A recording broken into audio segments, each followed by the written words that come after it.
So I'll hear people say, if you believe it, then you can achieve it. And the problem with that is they're leaving out the most important part of the equation. And that part is work, action, actually doing something.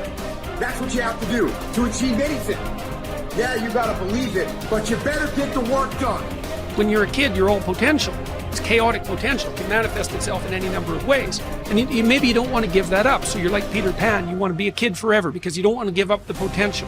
And you look out in the world and all you see are Captain Hooks, who've lost a hand, who are chased by death because that's the clock in the crocodile. It's already got a taste of him. He's terrified by death and he's a tyrant. Well, I don't want to grow up to be that. So I won't be disciplined at all. Well, that's no good. Because the way the potential transforms itself into actuality is through discipline. You say, well, I don't know what to do. It's like, that's okay. Nobody does. Go do something. Do the best thing that you can think of. Put the best plan you have into practice. It's not going to be perfect, and it will change along the way. But it will change partly because you become disciplined pursuing the path. And as you become disciplined, you become wiser. And as you become wiser, you become able to formulate better and better plans. What does it take to really make the changes starting tomorrow? It also takes more than enthusiasm. I know we're hearing a lot about enthusiasm these days, but see, that just won't do the job. So you can get all excited about lifting 200 pounds till you get to the gym. And then you need a new excitement. And the new excitement is called discipline. Major step to human progress. Discipline. If there's one thing to get excited over, that's it. Get excited over your ability to make yourself do the necessary things. It's a commitment. It's not a feeling. Commitments don't have nothing to do with your feelings. You do it because you're supposed to. It's a lifestyle. Instead of hitting that snooze button in the early morning and not making your bed and not cleaning your house, you don't hit the snooze button. You get up. You don't want to go run, you go run. You don't want to go swim, you go swim. You don't want to make your bed, you make your bed. You don't want to clean your house, you clean your house. You don't want to study, you can study. That's how you start to callous your mind. It's going to suck. It's not going to be fun. Do something that sucks every single day of your life. That's how you grow.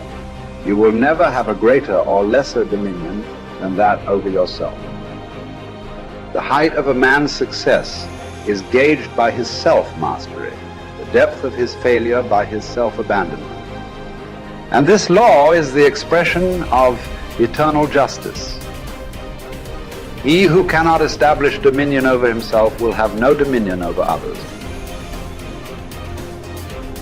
I mean, imagine you only have $100,000 to go buy a house. And so you go look at this house and it's like, Jesus, this house, man, it's like it needs a lot of work. It's like, well, that's all you've got. Well, are you going to pretend that the house is okay the way it is? Or are you going to look for where it's rotten and where the plumbing doesn't work and where the stove doesn't work? You have to go and look and see where everything needs to be fixed. And that's like, that is harsh, man. And then in order to do that properly, someone has to have taught you, look, you aren't your problems. Well, you are. You're most fundamentally that which, if it confronts its problems, can solve them. And that's the hero myth in a nutshell, by the way. The hero is the person who confronts horrible, chaotic potential and tames it and makes something of it, right? That's the fundamental human story. But the problem is that you have to face what you don't want to face in order to fix it. Yeah. And so you look at all the things about yourself that need to be burned off, that need to be dispensed with. And that, man, especially at the beginning, especially if you're screwed up, that might be like 95% of it just has to go up in flames. And it's painful. Even some of that stuff that you have to burn off doesn't want to die. And it'll scream in agony while you're burning it off. It's not pleasant. But if you know that you're the thing that can transcend your problems, most fundamentally, if you know you're the thing that, if it faces the problems, can transcend them, then you have the faith that would enable you to take stock of who you are. The chief task in life is simply this: to identify and separate matters so that I can say clearly to myself which are externals, not under my control, and which have to do with the choices I actually control. Where then do I look for good and evil? Not to uncontrollable externals, but within myself to the choices that are my own. Remember that among the things over which we have complete control are the goals we set for ourselves. I think that when a Stoic concerns himself with things over which he has some but not complete control, such as winning a tennis match, he will be very careful about the goals he sets for himself. In particular, he will be careful to set internal rather than external goals. Thus, his goal in playing tennis will not be to win a match, something external over which he has only partial control, but to play to the best of his ability in the match, something internal over which he has complete control. By choosing this goal, he will spare himself frustration or disappointment should he lose the match.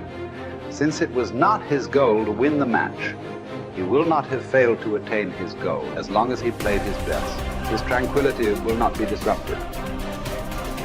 The disciplined mind conquers all obstacles and achieves greatness, for it remains steadfast in the pursuit of virtue, undeterred by distractions or temptations. Discipline is the bridge between dreams and reality, turning aspirations into accomplishment. It is the compass that guides us through the storms of life, keeping us on the path of righteousness. By mastering our desires and impulses, we harness the power to shape our destiny.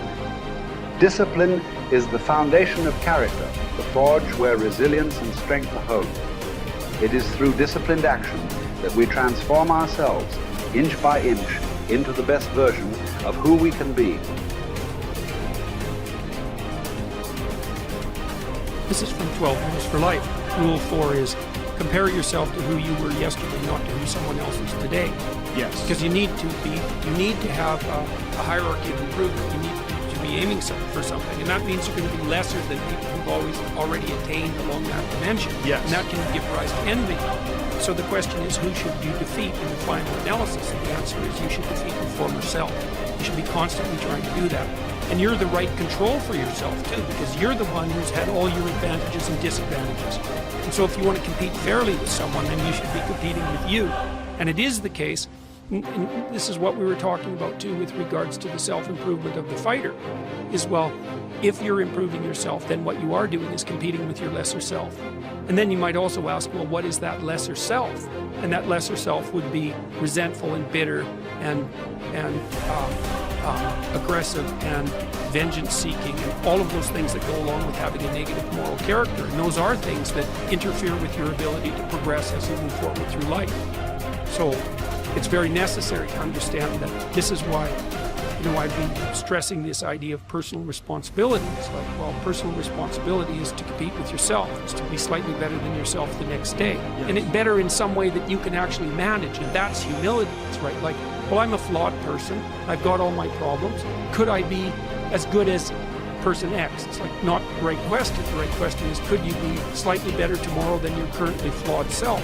And the answer to that is, if you have enough humility to set the bar properly low, then you could be better tomorrow than you are today. Because what you also have to do is you have to say, well, here's all my flaws and my insufficiencies, and the best that someone that flawed and insufficient could do to improve and actually do it is this. And that's not worth going out in the street and celebrating with placards.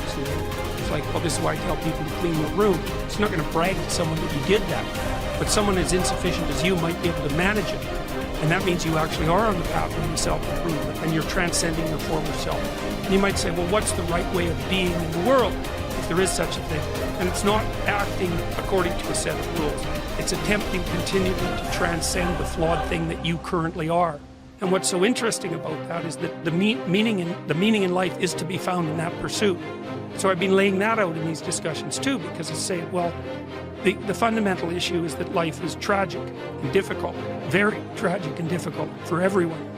And it's also tainted by malevolence, because no matter how things are tragic and difficult, but there's always some stupid thing that you could do or someone else could do that could make it even worse than it has to be. So that's life. And you need an antidote to that, because that can embitter you. Constant contact with that. Just the tragedy, but the tragedy combined with betrayal and malevolence, that makes it even worse, especially if it's self-induced. Okay, so you need something to set against that so you don't get bitter and resentful. Well, what do you set against that? Doing something worthwhile, by your own definition, say. You need some reason to get the hell out of bed on a terrible day because you've got something good to do. Well, what's the best thing you can do? Transcend your current wretched and miserable self. There's meaning to be found in that, and that's a meaning that's associated with responsibility.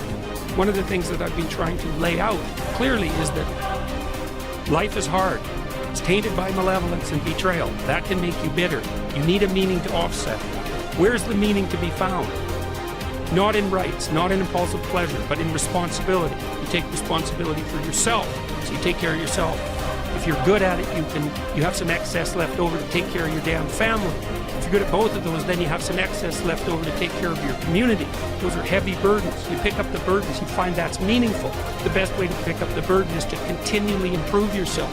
And that's where the meaning is to be found. And so that meaning is in the continual self-transcendence. That's letting your old self die and the new self be reborn.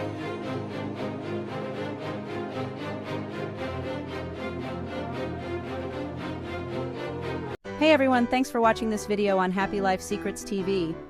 If you enjoyed it and found it helpful, we'd love to hear your thoughts. Drop us a comment below and let us know what you think or share your own secrets to a happy life. And don't forget to hit that subscribe button for more amazing content. We're here to bring a smile to your day with tips, tricks, and secrets to a happier life. See you in the next video. Today is another good day. Unlock the path to your best self. Discover the transformative power of the 12 happy life secrets. Embrace all of them and watch your happiness thrive. Remember, your happy life is an inside job.